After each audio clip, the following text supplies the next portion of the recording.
What's going on, everybody? This is John J Gaming on the mic here, coming at you with a brand new episode of the Dayton Team Builder franchise here on Madden 25, featuring 31 other team builders to create a revamped version of the UFL.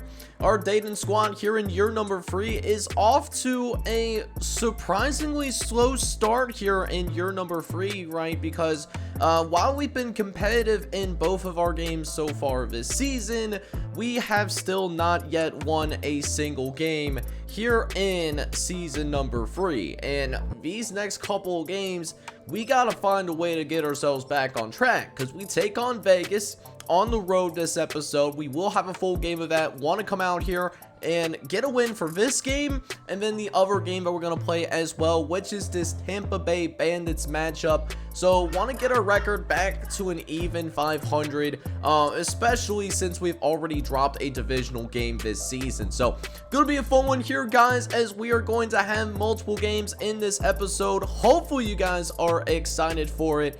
And if you are, make sure you go ahead and do a couple of things for me. Hit that like button, and then also hit that subscribe button as well if you do happen to be brand new to the channel.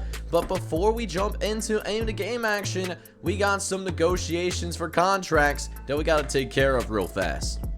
Alright, boys, so we are looking at over 20 guys, so almost half of our roster that is on an expiring deal. And definitely some players I would love to bring back, like Matt Weaver and Eric Carey, but we do need to work on realigning our abilities like to their interests, right? So we do have a couple of guys that I definitely want to sign real quick before we get into this matchup. Anton Mills is one of them. He's our starting left guard for us here. We're going to give him a 2-year, $7 million deal to make sure that he comes back and is our starting guard for the time being. And Anton Mills at least signs on the dotted line, but that's not the only player that we're going to sign. We're also going to sign Peter Lightside, who is our other starting guard. And so to be able to lock both of these guys in at about, like $7 million and $6 million respectively over the next couple of years, I think that's really nice to see. Joe Spears is a backup running back for us. I've actually liked his burst out of the backfield. He's he's a nice scat back. I like his scat back abilities, like having him on the field for third downs. So we're going to send him an offer and see if he ends up signing it. And he says that's a good offer. We're able to get it done. And we're able to get it done at a pretty cheap contract as well, which is promising to see. One thing that I do want to try to, maybe work on is bringing Joey Wakefield's interest up here a little bit. Now, Joey Wakefield could potentially be our starting quarterback, in the future, depending on if Andrew Collar goes to the NFL or not. But problem is that, we're not in a big market. The Gem City is not a very big place to be. And then historically, Zach Taylor does not have a very high win percentage in this franchise as well. So that's something that we are going to try and keep an eye on. Connor Heck, however, is someone that I would love to bring in. He's our backup center. He wants just to come back on like a 1-year deal. So I'm okay with that, but he's not ready to say yes yet. So that's something that we are going to have to work on there. Jason Bingham, on the other hand, would love to come back as well. We're going to make a 2-year deal for Jason Bingham, and Jason Bingham is going to come back for us at the very least. A couple other guys that I want to try to bring in real fast. Tyler Porter, pointer. He's not the best player in the world, but is one of those he's close to home. He's a playoff contender, which I don't know how he's close to home when he's from Texas A&M. So that's that's Madden being Madden, but we'll definitely take it. We'll definitely take that for sure. Have no problem with that at all. And then a couple other people that I want to bring back real quick. Eric Burden, he's a good scheme fit. He's a good mentor for the rest of that defensive tackle room. Definitely have to realize that he might not be with the team too terribly much longer. And then a couple other people that we want to bring, actually 3 guys. James Smith. James Smith is still a solid center. He's probably gonna be a bridge player at this point in his career. Felipe Nicholas, he's our starting kicker. I love having a really good kicker on this team, even though he isn't perfect, but who isn't perfect, right? And then Travis Merritt is our starting punter on our squad. We'll send him like a 2-year deal, and he's going to sign with us here, man. And then, not to mention, Andrew Collar, we're going to accept his like 5th-year option when we're given the opportunity to do so. Alright, man, so let's go ahead and get the game action officially underway as we try our very best to avoid that dreaded 0-3 start. And we're going to get things going here with Vegas starting with the ball, so that means that we will get the ball to start this second half. In the first run of the day, they're going to hand it off over to the right-hand side, and Jenny Burnett and Bennett is going to nearly pick up the first down on our very first run. So really not an ideal way to start this game at all, as Bennett goes to work on his very first couple of carries of the game, picks up a first down on his own. But then there we got an errant throw over to the right hand side though, and Jared Strong is going to pick it off down the sideline. Can he break one more tackle? He does! Jared Strong is gonna find the end zone, man. Touchdown, Dayton! And the Dayton Triangles are gonna come out here, man. And we're gonna take an early 7-0 lead. So how about that for a strong start? Able to take advantage of a bad throw by this X-Factor quarterback, a rare mistake. And now their offense comes back out here yet again. But we're feeling invigorated by the pick 6. And that's just a promising thing to see, even though we were decimated defensively the first couple of weeks. Did not like the performance, and they are certainly playing with a chip on their shoulder a little bit here early on. So we'll see if they can keep it up for the entire game. There's a lot of football that's left to be played, but Peter Townsend trying to set that tone himself as well. He's able to go ahead and force a pass breakup, as now 2nd and 10, throwing to the left hand side, but Benjanucci gets wide but naked open. Ty Moody, the free agent acquisition, is going to have to bring him out of bounds, but Vegas is looking to respond themselves, and a few plays later they just might. 3rd and short, looking over to the left-hand side, and we bring the pressure. That was J.J. Peters, the first-round rookie out of Southern Florida, able to bring him down initially. And so we'll force Vegas to settle for the field goal for the first time today. As now we'll go ahead and get things started here with a drive of our own, our very first drive of the game, as we start by trying to get Andrew Collar into a rhythm, but that'll be incomplete on the slant. However, very next play though, it's a run up the middle for Terrell Sharpton, and Sharpton is going to be able to move the sticks, as that'll be a first down for your Dayton Triangles. As now, a couple plays later, going to throw to the left-hand side, and we're going to connect with Leon Thomas, as Leon Thomas uses his big body in order to secure that pass. And so just like that, we already find ourselves across midfield and putting together a very promising drive, as Vegas has one of its DBs go down. Hopefully he's okay. But yeah, 3rd and short, you know, we're feeling a little frisky here, so we're going to go with a little play action. He's got plenty of time in the pocket to work through, tries to throw to the right hand side, and connects with Leon Thomas yet again.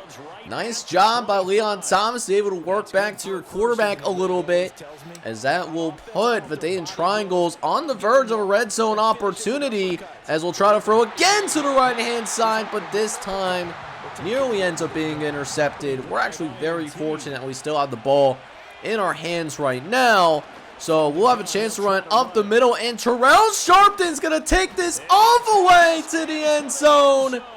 Touchdown, Dayton. But wait a minute now, there's a flag on the field. Don't let this be what I think this is going to be. And it is. Eric Carey is going to bring us all the way back to the 35-yard line. I thought we had at least 1st and goal from the 1, bare minimum. But instead, it's 2nd and 20 here. Collar trying to throw to the right-hand side. I want to throw a 50-50 ball for Leon Thomas, but it got deflected at the line of scrimmage.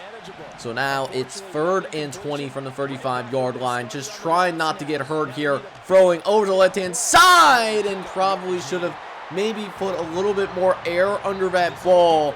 Try to lead him a little bit more towards the sideline, so we couldn't connect with DeAndre Bazier. We had to settle for the field goal. But good news is our defense is playing extraordinarily well right now. And we got the ball back right away after the 3 and out. Let's see what our boys can do with this next drive, which has been very insightful. They've been able to move the ball pretty well, and overall, it's been a great start to the ball game, as we are going to be up 10-3 after the first quarter of action. Your Dayton Triangles are off to a pretty strong start so far. So with that being said, boys, let's go ahead and jump into the second quarter of action, as Andrew Collar's going to go ahead and get to work here. 3rd and 11, though, trying to just get rid of that. Didn't like any of the looks that he saw, and he was contained in the pocket.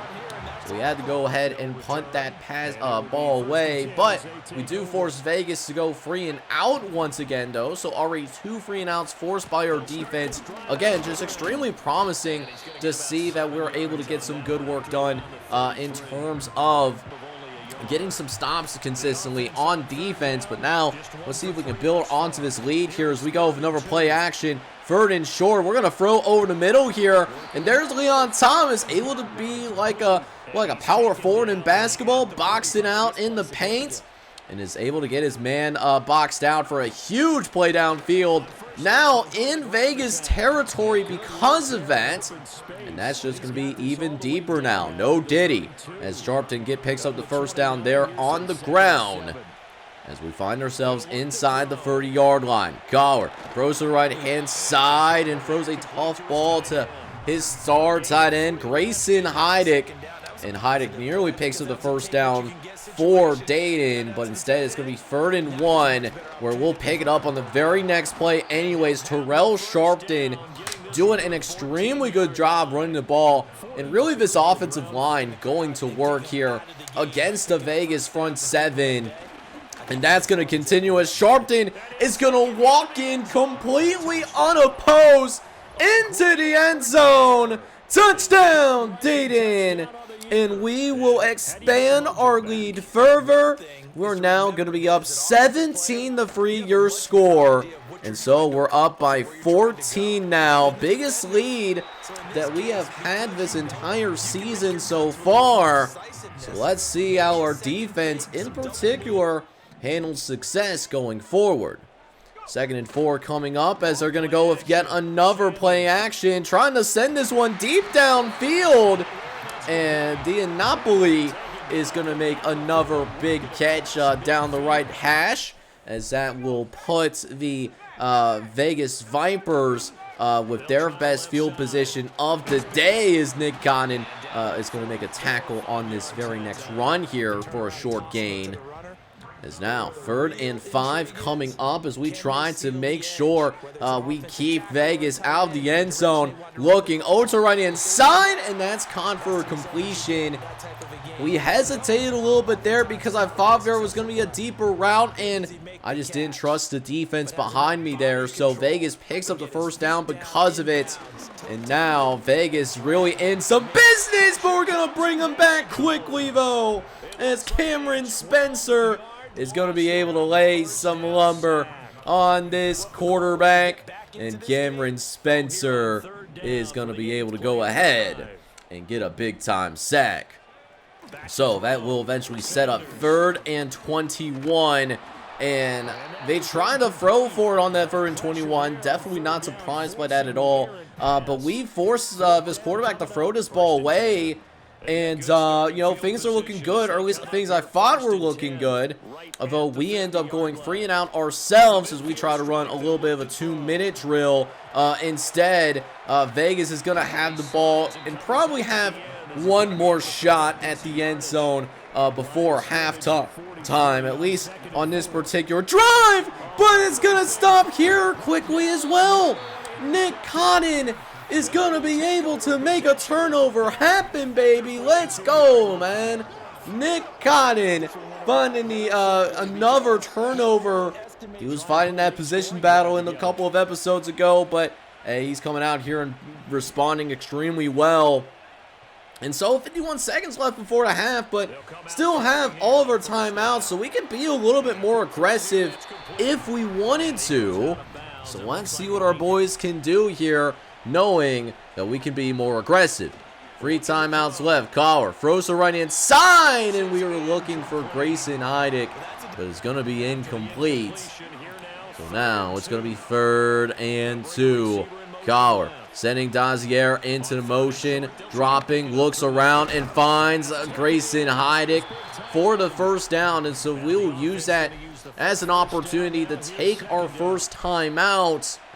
So still got 2 timeouts remaining here as we want to try to push this downfield a little more.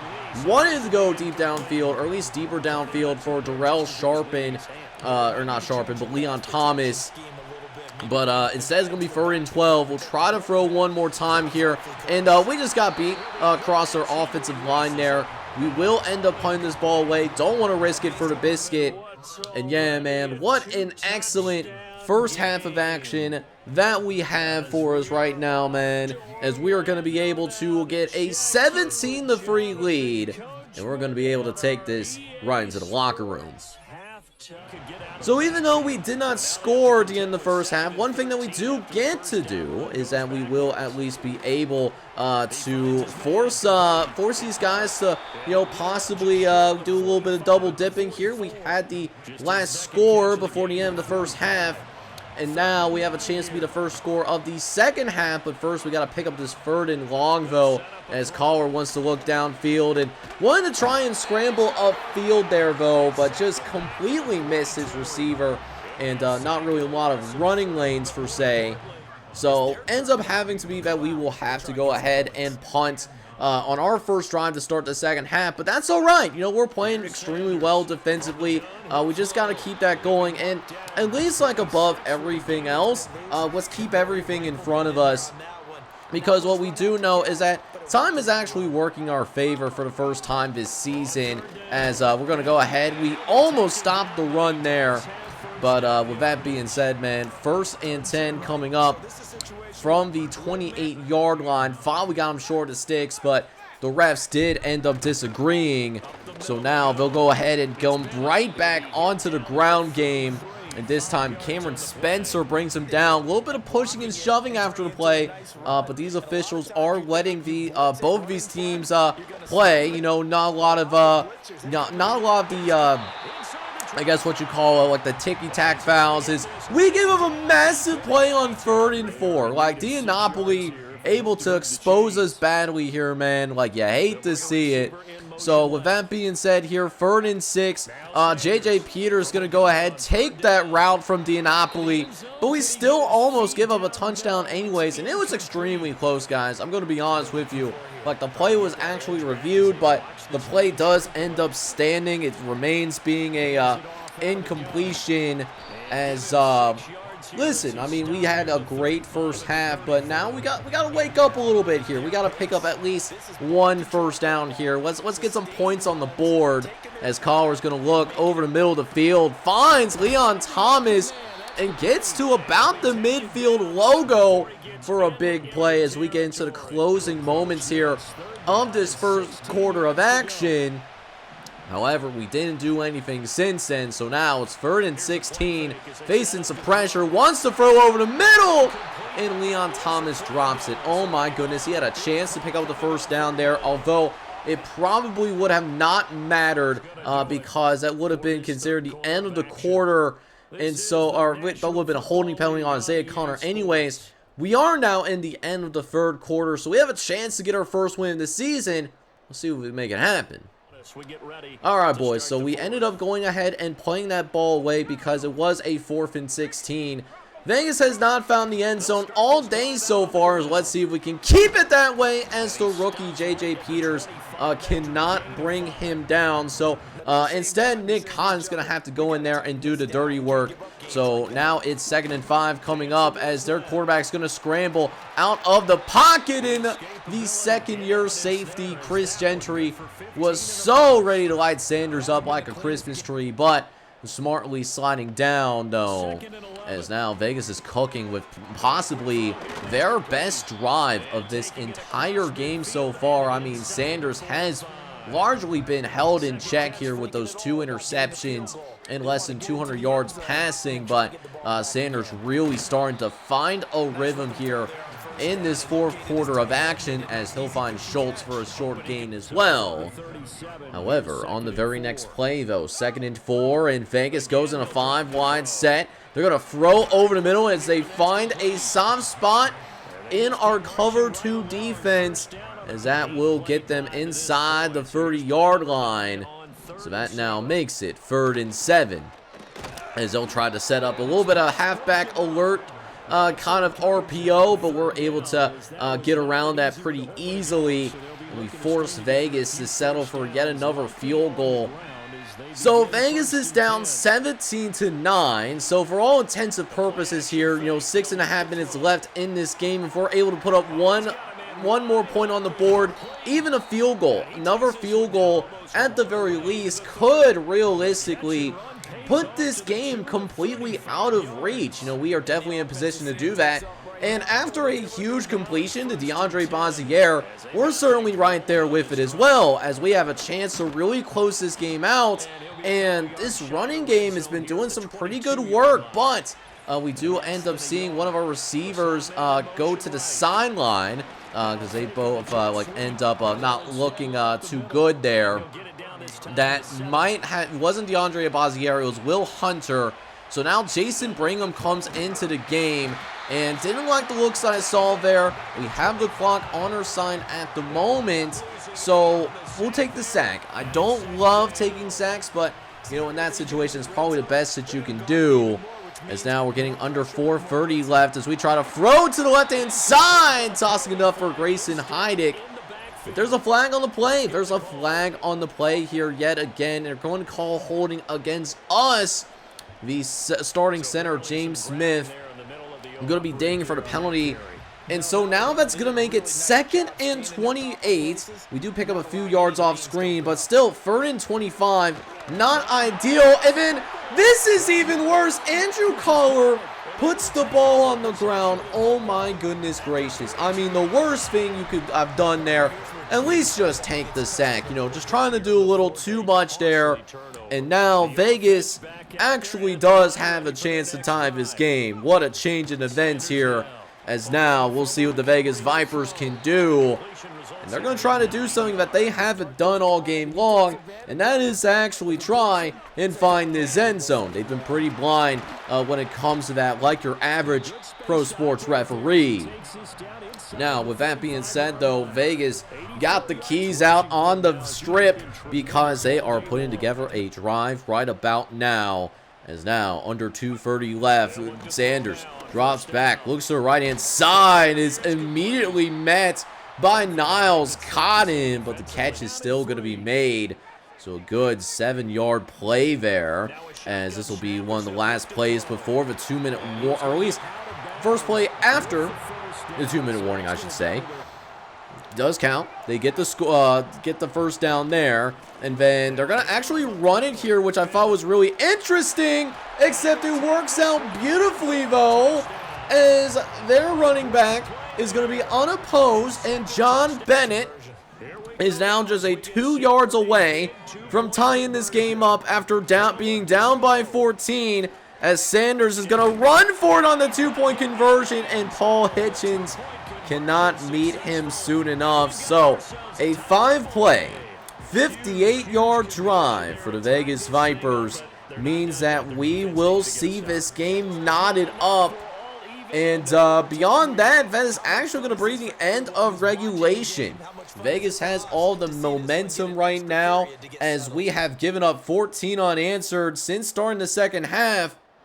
But it now comes down to the overtime period. Now, we do at least get lucky that we win the overtime toss. So we will start with the ball. And DeAndre Bazier is going to make some man miss down the sideline. And he just barely gets brought down.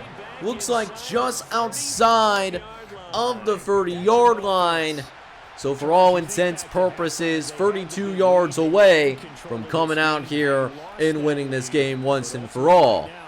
So here we go. Collar's going to go ahead, run the RPO to the right-hand side, and Jason Bingham picks up a few yards, but probably should have been a little bit more patient there, as that could have easily gone for like a little bit more. But DeAndre Bazier, this drive is all about him, man. DeAndre Bazier got himself rolled up into a good blocking situation on the previous play.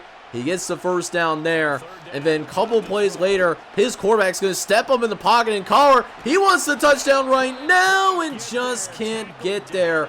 Oh, he was so close to running it into the end zone, but it's going to be first and goal from the 1-yard line. So here we are, 1 yard away from finding the win, and we did it!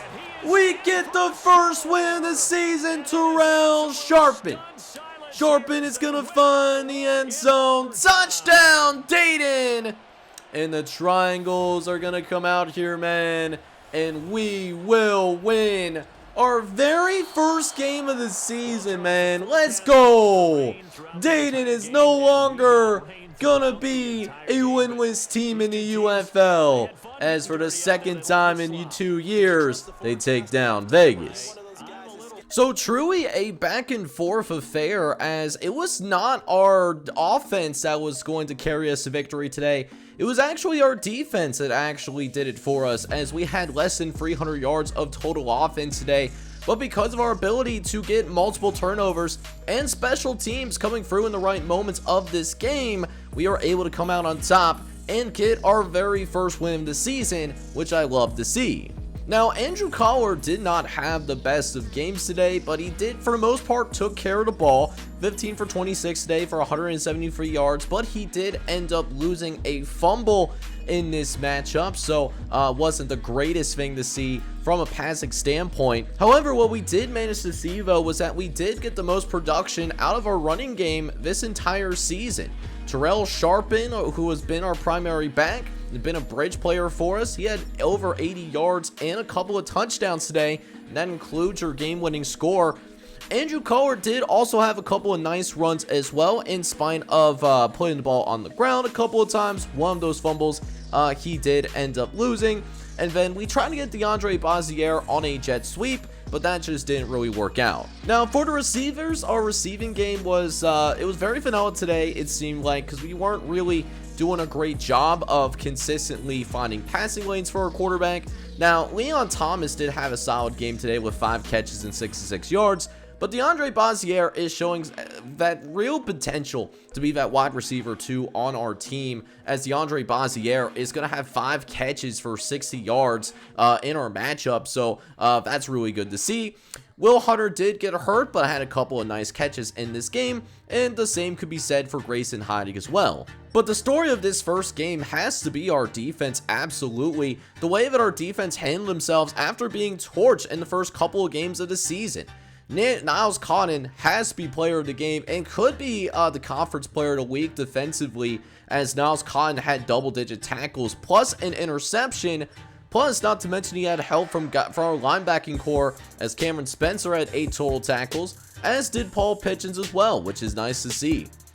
Plus, we managed to get multiple sacks from our defensive players, as Cameron Spencer and Tyler Pointer both were able to get to the quarterback here today. And then, while Niles Cotton had the interception, it was Jared Strong who was able to take it to the crib, as he has a 43-yard pick six, able to take that thing right to the end zone. And that was ultimately the difference, it seemed like, in this game. At least allowed us to at least get into overtime and gave our guys some additional time for our offense to click. Because, I mean, let's face it, if we had our typical defensive performance, we probably would be staring down 0-3 right now. So not only do we end up getting our very first win of the season, what we also managed to do was that we got a couple of our defensive players getting some upgrades. J.J. Peters is someone that I've continued to be happy with their development, as I've really liked his ability to impact the defense in spite of him being more of a off-ball linebacker. So J.J. Peters, we are going to continue to work on his pass coverage. He is a solid pass coverage guy, but he could be an even better pass coverage person.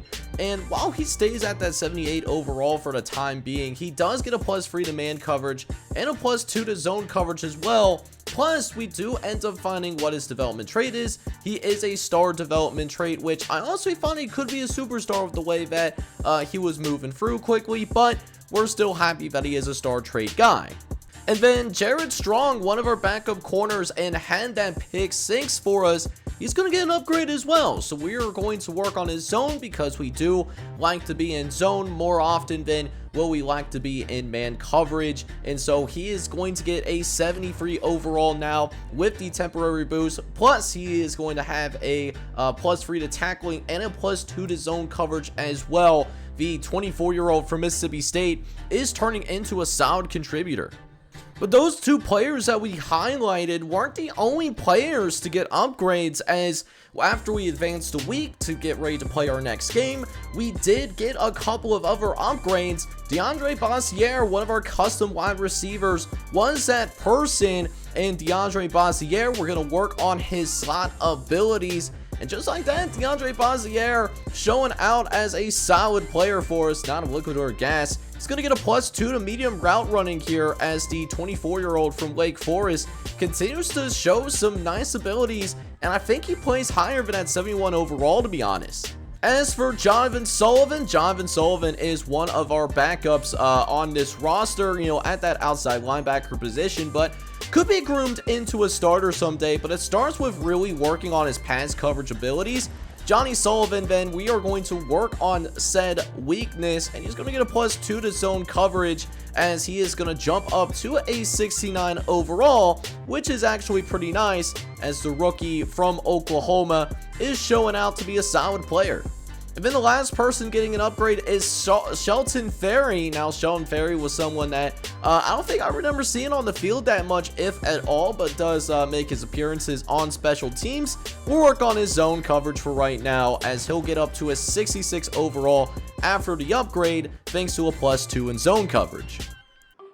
So with that being said, we are going to jump into a press conference that we have real fast before we get into our next thing that we got going on, our next game against the Tampa Bay Bandits. And they wanted to talk about what Andrew Collar has done well this season. And for me, like, what I've been impressed with was his completion percentage. I mean, his completion percentage is sitting close to around 65%, but however, these reporters, they don't necessarily agree with that. They don't think that's an impressive statistic at all. Now, we still have his back, because I mean, like, Andrew Collar, he's our guy, but he is going to take a morale hit, not only for him, but for the entire offense as well. We dropped like 8 morale points, and so that's gonna hurt our offensive production, I feel like. So hopefully that doesn't bite us in the butt too terribly much, as we'll jump into our next game, which happens to be here at home, where we take on the Tampa Bay Bandits, where we pick up a first down on the ground, but unfortunately there was some dirty laundry on the field there, as Anton Mills gets caught holding. So instead of us having a first down and just keeping the drive alive, it's going to be 3rd and 9 instead, as Collar's going to step back, look over to right inside, and Grayson Heineck still going to pick up that first down for us anyways. So it was a little bit harder than anticipated, but still able to at least move the sticks there. As now we got a 3rd and 7, looking over to the left-hand side. We're going to go Grayson Heineck over here too, and Heineck's going to put together a solid drive for us there. One that will eventually end up in a field goal for us, so we will take a 3-0 lead. We do stall out a little bit afterwards. But with that being said, we have that 3-0 lead. But now let's go ahead and see if we can protect that lead. Now, I thought I was really encouraged with what I saw in our game against Vegas earlier in this episode, but I want to make sure that, we're able to have that consistency defensively. And so far, we're just not getting it, as their running back is going to end up dolphin diving into the end zone. Tampa Bay is going to get the first touchdown on the board, and Brandon Burney will give this Bandits team the lead. So with that being said, we'll try to respond back after giving up a touchdown earlier in the first half. And sure enough, Andrew is a certified bad man, and so is his second-year wide receiver, DeAndre Bazier. Bazier finds the end zone. Touchdown, Dayton. And the Triangles did end up taking the lead. But then we really didn't do any, or at least not much good after that. Because, outside of the moments, we got our butt kicked. And this was kind of a synopsis of what happened in that second half. Just continuing to shoot ourselves in the foot. Time and time and time again. And this definitely felt like a winnable game for sure. I mean, you saw what we were doing in terms of giving them that work. But now, all of a sudden, we find ourselves in a spot to where Tampa Bay has made this a 27-10 ball game. The Bandits have put together 21 consecutive unanswered points. We are now down horrendous, as we're down by 17, less than a few minutes left to play. And we're just now hoping that Andrew Collar can do something for us here late in this ball game, as Collar looks again to the left-hand side, but DeAndre Bazier cannot handle the pass. He had a bunch of green grass to work with if he was able to corral that in, but instead it's going to be 3rd and 19, where we trying to throw over the middle once again. One to connect with DeAndre Bazier once more, but that's also going to be incomplete as well. So now it's 4th and 19. Any gasp of air, gotta pick up some yards on this throw. Collar steps up, tries to throw to the right-hand side, but even if he got that off cleanly, not sure if that was actually going to be completed or not. But that does show that we were definitely barbecue chicken after that. We end up dropping this game pretty poorly, to be honest with you, losing bad.